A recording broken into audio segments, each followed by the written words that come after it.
नमस्कार, मी श्वेता. तुम्ही पाहताय न्यूज 18 लोकमत. दुपारचे 2 वाजता आहेत. दुपारच्या बातम्यांमध्ये तुमचं स्वागत. सुरुवातीला या घडीची मोठी बातमी. ओबीसी आरक्षणाच्या मुद्द्यावरती राज्य सरकारला मोठा धक्का बसलाय. मागासवर्ग आयोगानं सादर केलेला अहवाल सुप्रीम कोर्टानं नाकारला. त्यामुळे आता सुप्रीम कोर्टाच्या पुढच्या निर्देशापर्यंत निवडणुकीत ओबीसींना राजकीय आरक्षण लागू करता येणार नाहीये. महाराष्ट्रात ओबीसी आरक्षणाशिवायच निवडणुका होऊ नये अशी भूमिका सत्ताधारी नेत्यांनी मांडली. जोपर्यंत ओबीसी आरक्षण मिळत नाही तोपर्यंत निवडणुका घेऊ नयेत. ओबीसींचे हक्क जाता कामा नयेत. निवडणूक पुढे ढकलली तरी चालेल अशी ठाम भूमिका विरोधी पक्षनेते देवेंद्र फडणवीस यांनी घेतली आहे.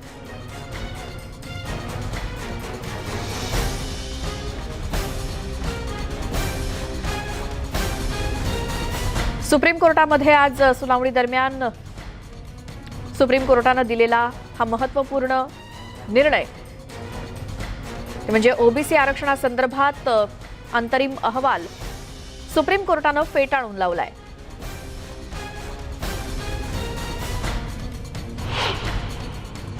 नाकारला असेल तर हे मला असं वाटतं अत्यंत दुर्दैवी आहे. सरकारने या संदर्भात तात्काळ पुढची कारवाई केली पाहिजे. आणि काल परवा सांगली जिल्ह्यातल्या 10 गावांनी 5 दिवसामध्ये इम्पेरिकल डेटा तयार करून दिला. 5 दिवसामध्ये सरकारची देखील त्यांना आवश्यकता पडली नाही. त्यामुळे सरकारने गांभीर्याने काय निर्णय आलाय, त्यातले काय शॉर्टकमिंग्स आहेत, 1.5-2 वर्ष आपण घालवून राहिलो, त्याच त्या गोष्टी सांगून राहिलो. या 1.5 वर्षामध्ये हे सगळं काम पूर्ण करता आलं असतं जे कोर्टाने सांगितलं. ओव्हरडू झालेल्या काही नगरपालिका असतील किंवा काही ग्रामपंचायत असतील ज्याच्यावर प्रशासक नेमले गेलेले आहेत, त्या संदर्भामध्ये त्यांनी सांगितलं की ओबीसीच्या आरक्षणाशिवाय त्या निवडणुका घ्या आणि बाकीच्या नंतर जे आता पुढे आता आणखी काय काय आपल्यासमोर कागदपत्र येतील हा त्यांचा बोलण्याचा उद्देश आहे. तर आम्ही आता त्याप्रमाणे आता प्रयत्न करतो की ओबीसी आरक्षणाशिवाय निवडणुका घेऊ नका हे आमचं आहेच. त्यामुळे आम्ही त्या प्रयत्नाची पराकाष्ठा करतोय. रोजच्या रोज त्याचा पाठलाग करतो, पाठपुरावा करतो.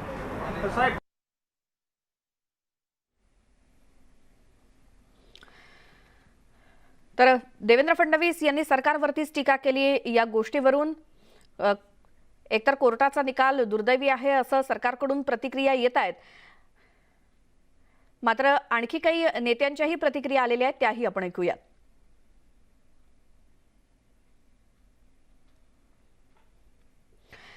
तर जो एम्पिरिकल डेटा गोळा करण्याचं काम सुरू आहे,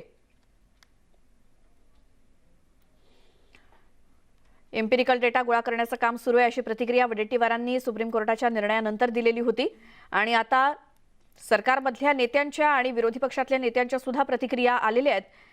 सरकारनं पुरेसा अभ्यास यासाठी केला नाही अशी प्रतिक्रिया देत टीका केली आहे विधानसभेचे विरोधी पक्षनेते देवेंद्र फडणवीस यांनी. ओबीसी आरक्षणाप्रकरणी आज सुप्रीम कोर्टामध्ये सुनावणी झाली.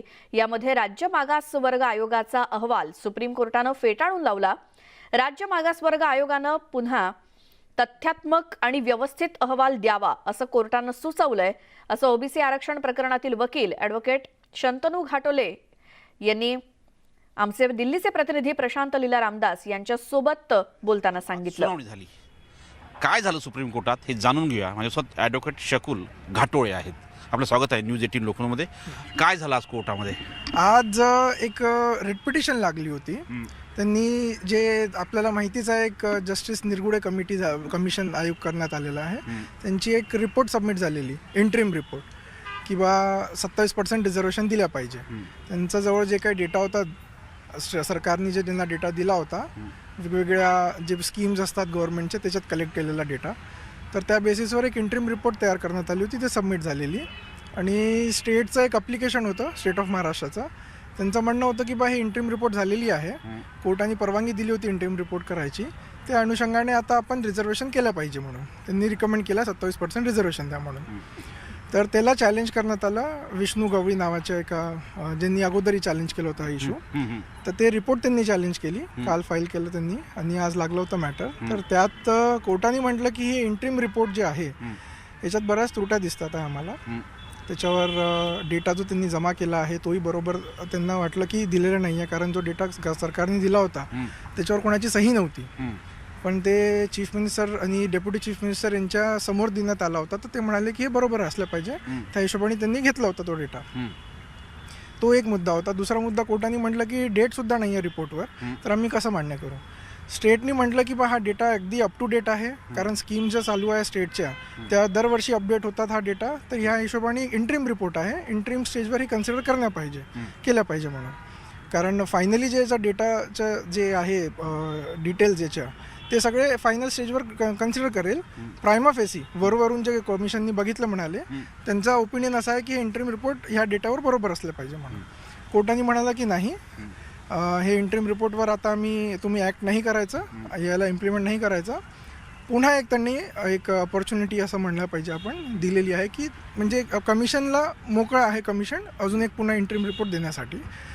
पण त्यापर्यंत जितकेही म्युन्सिपल काउन्सिल, कॉर्पोरेशन, जितकेही लोकल बॉडीज आहेत, जिथे इलेक्शन आता व्हायचे आहेत, होणार आहेत, म्हणजे लागू होतील, कारण त्यांचा टर्म संपलेला आहे, तर तिथे ॲडमिनिस्ट्रेटर जास्त दिवस ठेवू नका म्हणाले. कारण जास्तीत दिवस ॲडमिनिस्ट्रेटर्सनं हे चांगलं नाही आहे. तर तिथे इलेक्शन कमिशनला म्हणाले की 6 महिन्याचा जो स्टॅट्युटरी पिरियड असतो त्याच्यात तुम्ही इलेक्शन कंडक्ट करा, ॲट दी अर्लिएस्ट किंवा विदिन 6 मंथ, जे पण त्यांच्या हिशोबाने बरोबर आहे.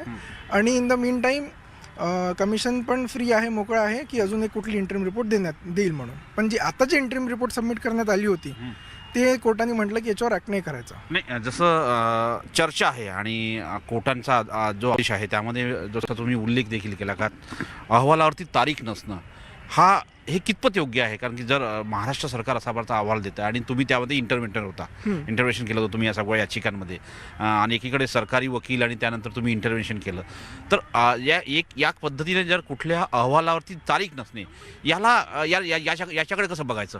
कोर्टाने जसं म्हटलंय की याच्याकडे त्यांनी थोडंसं रिलाय करता येणार नाही असं ओपिनियन त्यांनी दर्शवलं आणि केलं नाही. सरकार गंभीर नाही असं सरकार असं नाही म्हणता येणार, कारण सरकारने स्टेटमेंट केलेलं होतं की नाही, हे रिपोर्ट सबमिट करण्यात आली आहे या तारखेला. त्यांनी तारीखही दिलेली कोर्टाला, पण कोर्ट म्हणाला की कारण याच्यावर तारीख नाही, आम्ही हे कसं मान्य धरू. पण कोर्टात सरकारच्या वतीने स्टेटमेंट केलं होतं की हे रिपोर्ट बरोबर आहे, कारण एक प्रिझम्पशन असतं. ऑफिशियल ऍक्ट जे काही होते त्याच्यासाठी एक प्रिझम्पशन असतं कायद्यात, तर ते प्रिझम्पशन करायला पाहिजे कोर्टाने कन्सिडर, असं स्टेटचं मान्य पण होतं कोर्टात. नाही, पण कोर्टाला जर तुम्ही कोर्टामध्ये उपस्थित असताना कोर्टाला वाटत होतं का सरकार या संपूर्ण प्रकरणामध्ये गंभीर नाही, कारण की तारीख नसणे, योग्य पद्धतीने डाटा नसणे, असं तुम्हाला वाटतं का? तुमचं काय मत आहे? नाही, कोर्टाने असं सरकारच्या गंभीर आहे नाही याच्यावर काही त्यांचं ओपिनियन दिलं नाही, आणि ते कारण त्यांच्या पुढे होता पण नाही तो इश्यू. बरोबर. कोर्टाने हेच म्हटलं की एक अपॉर्च्युनिटी दिली होती आणि आताही आहेच ते, त्यांनी जो ऑर्डर केला शेवटी म्हणा, तर त्याच्यात एक चांगली रिपोर्ट बनवता येऊ शकली असती, ते आताही करता येते तर करा म्हणून.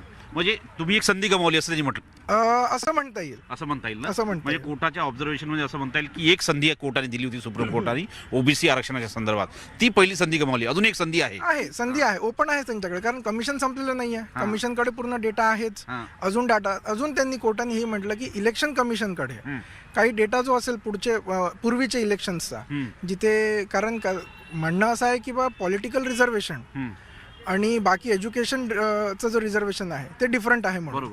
तर पॉलिटिकल रिझर्वेशन संदर्भात कोर्ट म्हणाला की इलेक्शन कमिशनचे इतके इलेक्शन झाले त्याच्यात त्यांना कळून येईल की कुठले कुठले कास्ट आणि कम्युनिटीचे हे लोकांनी कितपत फॉरवर्ड आलेले आहेत, जे बॅकवर्ड नाही राहिलेत आता. तर तिथनं तो डेटा काढा म्हणे, ज्या कम्युनिटीला रिप्रेझेंटेशन नाही मिळालं त्याच्या बेसिसवर तुम्हाला करता येईल म्हणून. त्या उद्देशाने त्यांनी म्हटलं की इलेक्शन कमिशनचा डेटाही तुम्ही घेऊ शकता. तर तेही एक अपॉर्च्युनिटी आलेली आहे. तेही आता इलेक्शन कमिशनचा डेटा मागवतील सरकार, जितकं कळून आलं, आणि त्याच्या बेसिसवर पुढचा अजून एक रिपोर्ट बनेल. नाही, महत्त्वाचं म्हणजे हा जो जसं आता ज्या सुनावणी सुरू असताना एक बातमी पुढे आली होती की आजचा जो सुप्रीम कोर्टानं म्हटलेला आहे ते संपूर्ण देशभरात लागू होईल, महाराष्ट्रात लागू होईलच, कारण की याच्यासोबत अनेक केसेस होत्या. कारण संपूर्ण देशात याच्यासाठी लागू होईल, कारण एक 5 जजेस बेंच आहे 2010चा. त्यांनी म्हटलेलं आहे की पॉलिटिकल रिझर्वेशन आणि आपलं बाकी एज्युकेशन आणि सोशल रिझर्वेशन बॅकवर्डनेस हे डिफरंट आहे म्हणून, वेगळं आहे. तर त्याच्यात त्यांनी हे ट्रिपल टेस्ट जे आहे, 3 जे त्यांनी टेस्ट दिलेले आहे ते प्रिन्सिपल पहिल्यांदा मांडण्यात आलेलं होतं, कारण तो कॉन्स्टिट्यूशन बेंच आहे. आणि तो मला वाटते UPच्या संदर्भात होता, मी चुकीचं म्हणजे कदाचित मला जे आठवतं UPच्या संदर्भात होता. याला मध्य प्रदेशशी जोडली गेली होती. मध्य प्रदेश आता आलं, कारण की मग 12 वर्ष तर ओबीसी आरक्षण प्रकरणातील वकील ॲडव्होकेट शंतनू घाटोले यांच्याशी आपण बोलत होतो आणि त्यांच्याकडून जाणून घेतलं आज सुप्रीम कोर्टामध्ये काय काय झालं. याच संदर्भात कोर्टाच्या सुनावणीनंतर काही राजकीय प्रतिक्रिया आलेल्या आहेत, त्याही ऐकूयात. कोण सांग आता कोर्टाच्या पुढे आम्ही काही सांगू शकत नाही. माननीय सर्वोच्च न्यायालयापुढे आम्हाला बोलायचा अधिकार नाही. परंतु तो इंटरिम डाटा म्हणाला. आम्ही इंटरिम डाटा अनेक संस्थांचा दाखला घेऊन त्यांच्याकडून माहिती घेऊन सविस्तर माहिती गोळा करूनच ते आम्ही दिलं आहे. आणि असं नाही की कुठेतरी त्याच्यावर आयोगाने सर्वकष विचार केला. आणि सर्वोच्च न्यायालयाने हे सांगितलं होतं की तुम्ही आयोगाच्या माध्यमातून या. आयोगाचा आम्ही जो रिपोर्ट दिला होता तो आयोगाच्या माध्यमातून सांगितला म्हणून आयोगाच्या माध्यमातून दिला. आयोगाने सुद्धा 10-15 दिवसामध्ये त्या संदर्भात अभ्यास केला, विविध क्षेत्रातून माहिती गोळा केली, विविध विभागाच्याकडून माहिती गोळा केली आणि मग तो इंटरिम रिपोर्ट दिला, अंतरिम अहवाल दिला. आणि त्याच्यावर आम्हाला अपेक्षा होती. ओबीसीचं राजकीय आरक्षण घालवण्याचं जे षडयंत्र आहे या षडयंत्राकडे व्यवस्थितपणे आपण बघितलं पाहिजे. 2019च्या 12व्या महिन्यामध्ये सुप्रीम कोर्टानं स्पष्टपणे सांगितलं होतं की तुम्ही ट्रिपल टेस्ट करा आणि ट्रिपल टेस्ट करून तुम्ही इम्पेरिकल डेटा सुप्रीम कोर्टामध्ये ओबीसीच्या आरक्षणाच्या बाजूनं दाखल करा. परंतु यांना ते जमलं नाही. ट्रिपल टेस्ट करायच्यासाठी तुम्हाला मागासवर्ग आयोग गठीत करायला पाहिजे होता, पण 1.5 वर्ष यांनी मागासवर्ग आयोग गठीत केला नाही. ठीक आहे, तुम्ही 1.5 वर्षानंतर मागासवर्ग आयोग गठीत केला, त्यांना ऑफिस दिलं नाही, त्यांना खुर्च्या दिलं नाही, त्यांना टेबल दिलं नाही. त्या मागासवर्ग आयोगाच्या एका सदस्यानं राजीनामा दिला की हे काही देत नाही आणि आम्ही काही करू शकत नाही. परत 400 कोटी रुपयाची मागणी मागासवर्ग आयोग करत होतं. सर्वोच्च न्यायालयाने जो मुद्दा उपस्थित केलेला आहे की मागासलेपणाचा म्हणजे राजकीय मागासलेपण, ते तर इंटेरियम अहवालमध्ये शक्यच नाहीये. ते जेव्हा इम्पेरिकल डाटा गोळा होईल त्यावेळेस मागासलेपणा सिद्ध करता येईल. त्यामुळे एकतर सरकारने बाजू नीट मांडली नाही, परत रिव्ह्यू पिटिशन टाकावं लागेल आणि ही जी चूक आहे ती दुरुस्ती करावं लागेल. आणि इम्पेरिकल डाटाच्या वेळेस राजकीय आरक्षण शोधता येईल. आता ते शक्य नाही आणि म्हणून ताबडतोब सरकारने रिव्ह्यू पिटिशन टाकायला पाहिजे.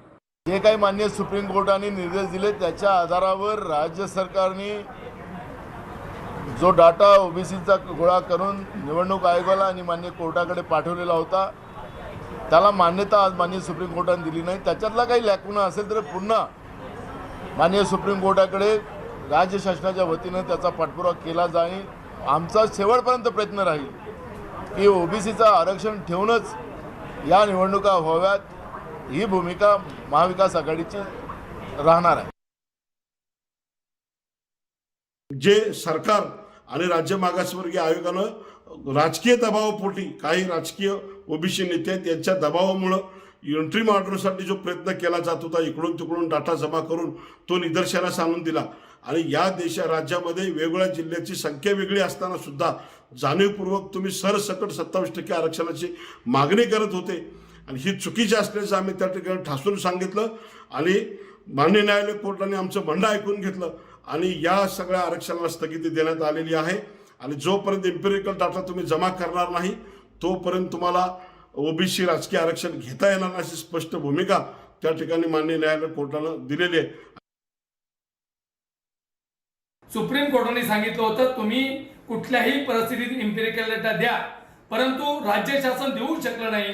गेली 1 वर्षापासून सुप्रीम कोर्ट जर इम्पेरिकल डेटा मागत असेल आणि तुम्ही प्रत्येक वेळी वारंवार सांगता ही निवडणूक पहिली विदर्भातली निवडणूक लागली त्यावेळी सांगितलं आम्ही पुढच्या निवडणुकीला देतो, नगरपंचायत निवडणुका संपल्या त्यावेळी सांगितलं तुम्ही पुढच्या निवडणुकीला देतो. राज्य शासनाकडं सगळ्या कामासाठी करोडो रुपये आहेत, पण राज्यातल्या ओबीसीला न्याय देण्यासाठी तुमच्याकडे 400 कोटी रुपये नव्हते. म्हणून तुम्ही इम्पेरिकल डेटा करू शकला नाही आणि राज्य शासनाच्या वतीने ही खऱ्या अर्थाने फार मोठी चूक आहे.